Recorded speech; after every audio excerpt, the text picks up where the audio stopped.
જય શ્રી કૃષ્ણ. સ્વાગત છે કુક વિથ દેરાણી જેઠાણી ચેનલમાં. આજે આપણે બનાવશું દૂધીનો ડ્રાય ફ્રૂટ હલવો. એકદમ હેલ્ધી હલવો બનાવશું. તેના માટે મેં 750 ગ્રામ દૂધી લીધી છે. તેનો વધારાનો ભાગ કાઢી લેશું અને તેની છાલ ઉખાડી લેશું.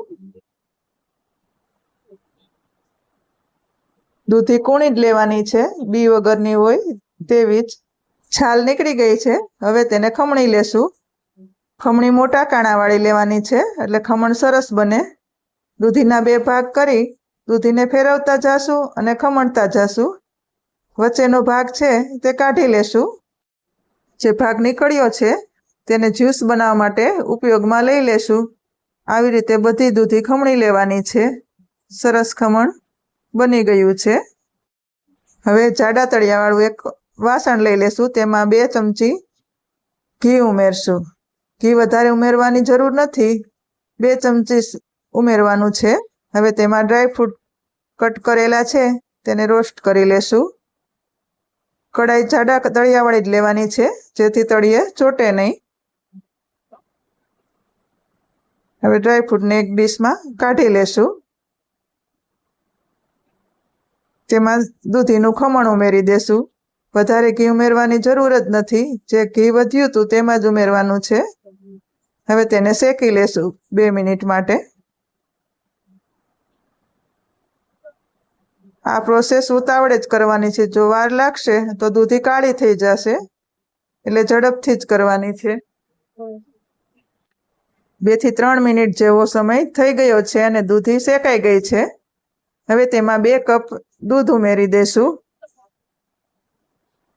2 કપ દૂધ જ બરાબર છે. પછી આપણે આગળ મલાઈ ઉમેરવાની છે એટલે અત્યારે 2 કપ દૂધ ઉમેરશું.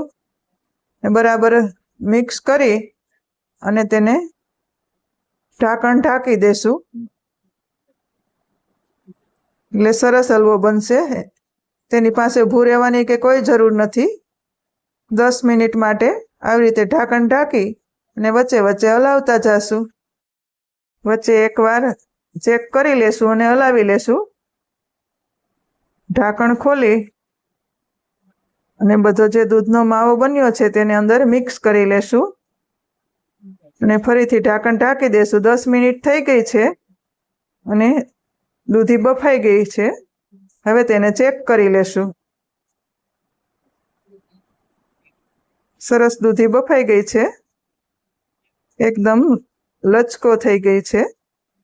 હવે તેમાં 1 કપ મલાઈ ઉમેરી દેશું. મલાઈ ઉમેરીએ છીએ એટલે દૂધનો પાવડર કે માવો ઉમેરવાની કોઈ જરૂર નથી.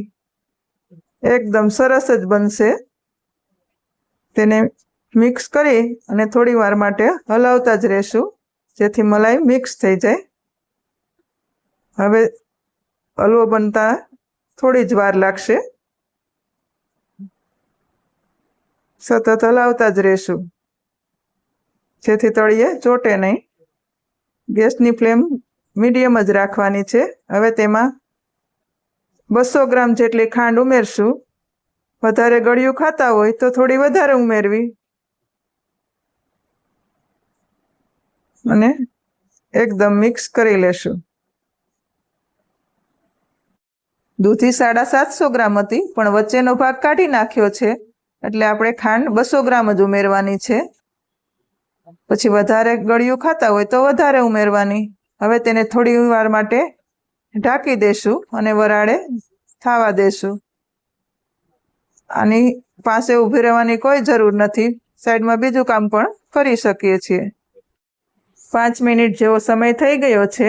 હવે ઢાંકણ ખોલી અને તેને સતત હલાવતા રહેશું.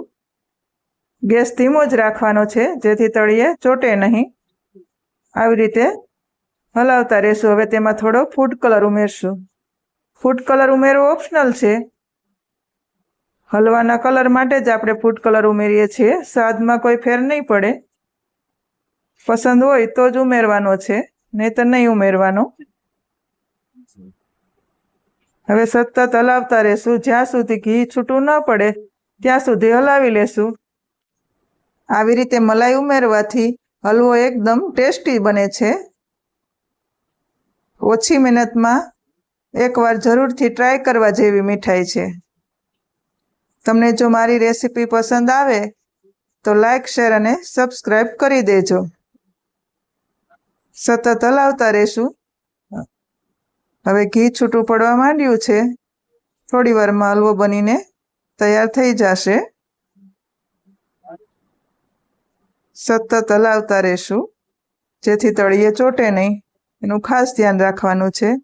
ઘી છૂટું પડી ગયું છે અને હલવો બનીને તૈયાર છે. તેમાં ડ્રાયફ્રૂટ ઉમેરી દેશું અને મિક્સ કરી લેશું. તૈયાર છે આપણો ટેસ્ટી હલવો. હવે તેને એક બાઉલમાં કાઢી લેશું અને ડ્રાયફ્રૂટથી ગાર્નિશિંગ કરી લેશું. હલવો બનાવતા મારે 30 મિનિટ જેવો સમય લાગ્યો છે ને ફટાફટ બની જાય તેવી આ મીઠાઈ છે. તૈયાર છે આપણો ડ્રાયફ્રૂટ હલવો.